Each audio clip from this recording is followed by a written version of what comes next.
Dog-Eyed, Chapter 121, From Inside of a Dog. It takes all of 6 seconds for Pumpernickel to go from masterful to maladroit. In the first 5, she flawlessly navigates the brambles and bushes and thick-trunked trees that web the opening of the forest into field to catch a fast-moving tennis ball. It thonks off a tree, and she's there to nearly vacuum it into her mouth. An apparition of a dog tears in out of nowhere, a racing blur of white fur and bark. She notes him and hurtles away, evading the stealer of tennis balls. In that 6th second, she stops, suddenly adrift. She's lost track of me. I watch her search, erect body, head high. I'm within sight. I smile at her. She looks at and past me, not seeing me. Instead, she spots the large, limping, heavy-coated man who came through with the white tear. She takes off after him. I must run to retrieve her. The moment before, Pump was all-seeing. Now, she's a fool. There is an intrinsic ranking of the modes by which we humans sense the world, and vision is winner by a long shot. Eyes arouse great interest in human psychologists. They betoken much more than one might imagine, just from their physical form, however pretty a nose one might have, however close the forehead is to the brain. Neither our noses, nor foreheads, nor cheeks, nor ears are granted such importance. We are visual animals. There's barely a challenge for second either. Audition is part of nearly every experience we have. Olfaction and touch might duke it out for third, and taste runs a distant 5th. Not that each of these isn't important to us on any particular occasion. The loveliness of presentation of, say, a tiered wedding cake would be undercut if vinegar replaced the anticipated taste of unmitigated sweetness, or if any odor besides that of baked goods emanated from the cake, or if the first bite was not soft and yielding, but crunchy or slimy. Still, on most occasions, we first direct our gaze to a new scene or object. If we notice something unusual or unexpected on the sleeve of our jacket, we turn to examine it with our eyes. Vision would have to really fail to provide any information before we decide to learn about it by inhaling it closely or taking a bold lick. The order of operations is turned upside down for dogs. Snout beats eyes and mouth beats ears. Given the olfactory acuity of dogs, it makes sense that vision plays an accessory role. When a dog turns his head towards you, it is not so much to look at you with his eyes. Rather, it is to get his nose to look at you. The eyes just come along for the ride. You may be a recipient of an imploring gaze by a dog across the room right now, but can dogs even see what we do? In many ways, the visual system of a dog, a subsidiary means to look at the world, is very much like our own. Its demotion behind other senses, in fact, may allow dogs to see details with their eyes that we overlook with ours. One might well ask what a dog would even need eyes for. They can navigate and find food with their remarkable noses. Anything that needs closer examination goes right in the mouth. And they can identify each other through that sensory apparatus, squished between their mouth and nose, the vermonasal organ. As it turns out, they have at least 2 critical uses of their eyes to complement their other senses and to see us. The natural history of the dog eye, seen in the story of their forebearers, the wolves, explains the context in which their vision evolved. It is a happy and transformative side effect that this has made them good watchers of human beings. Just one element of the lives of wolves goes a long way to explaining the eyes they have evolved: eating. Most of their food runs away. Not only that, it is often camouflaged or living in the relative safety of herds. It is active and thus findable at dusk, dawn, or night. So, wolves, like all predators, have evolved in response to their prey. As important as scent is, it cannot serve as the only indicator of the presence of prey, as air currents send odors on circular paths before they reach the nose. Odors are volatile. If smell lies on a surface, a sensitive nose can track it specifically.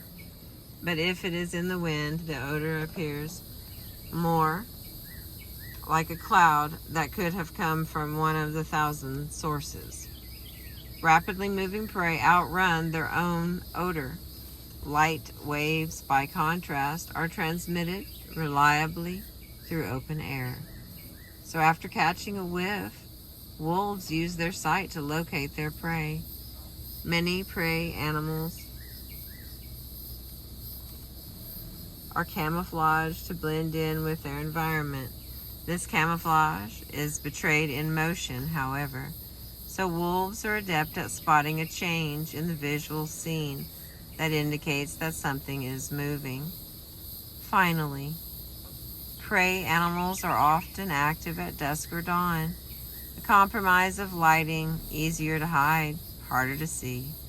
In response, wolves developed eyes that are especially sensitive in low light and are especially good at noticing motion in that light. Her eyes are deep pools of brown and black. It is hard to see which way they gaze, they are so dark. But it also makes any glimpse of her irises delightful, as though seeing inside her soul. Her eyelashes only become apparent when they grade.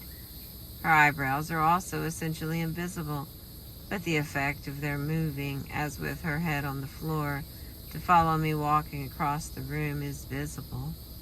In sleep, in dreams, her eyes scan the world under their lids.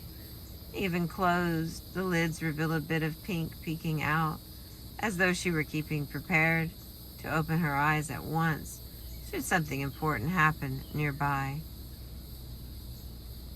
At first glance, these prey-tracking eyes look much like ours, vicious ciphers fitted into sockets. Our eyes are about the same size as dogs, despite the fact that dogs' heads vary so significantly in size. 4 Chihuahua heads would fit in a wolfhound's mouth. Not that anyone would deign suggest verifying such a thing. Eye size barely varies between breeds. Small dogs, like puppies and infants, have large eyes relative to the size of their heads. But small differences between the eyes of humans and dogs immediately become apparent.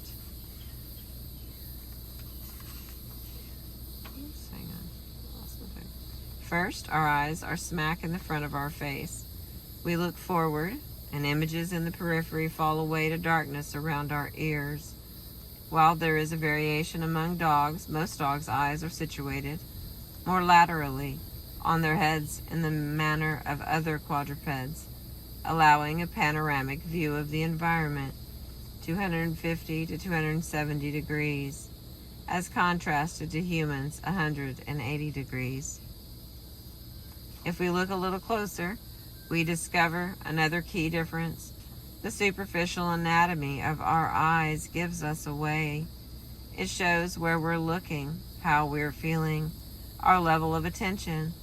While dogs and human eyes are similarly sized, our pupil size, the black center of the eye that lets light in, varies considerably when we are in a darkened room or are aroused or fearful, expanding to up to 9 millimeters wide, or in the bright sun, or are highly relaxed, contracting to 1 millimeter. Dogs' pupils, by contrast, are relatively fixed at about 3 to 4 millimeters, regardless of the light or the dog's level of excitement. Our irises, the muscles that control pupil size, tend to be colored to contrast with the pupil, blue or brown or green.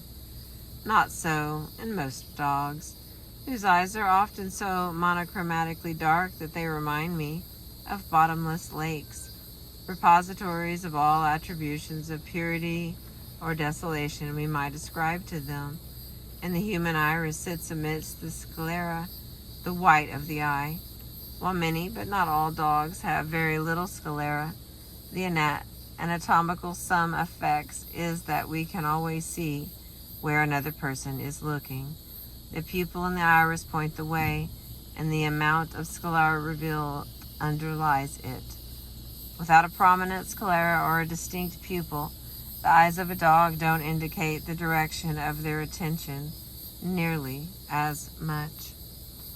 Closer still, and we begin to see serious species differences. Dogs manage to gather more light than we do. Once light enters the eye of a dog, it travels through the gel-like mass that holds nerve cells to the retina. We'll get to that in a moment. Then, then through the retina to a triangle of tissue which reflects it back. This tapetum lucidum, in Latin carpet of light, accounts for all the photographs you have of your dog, with brilliant light shining out where their eyes should be. Light entering the dog's eye hits the retina at least twice, resulting not in the redoubling of the image, but in a redoubling of the light that makes images visible.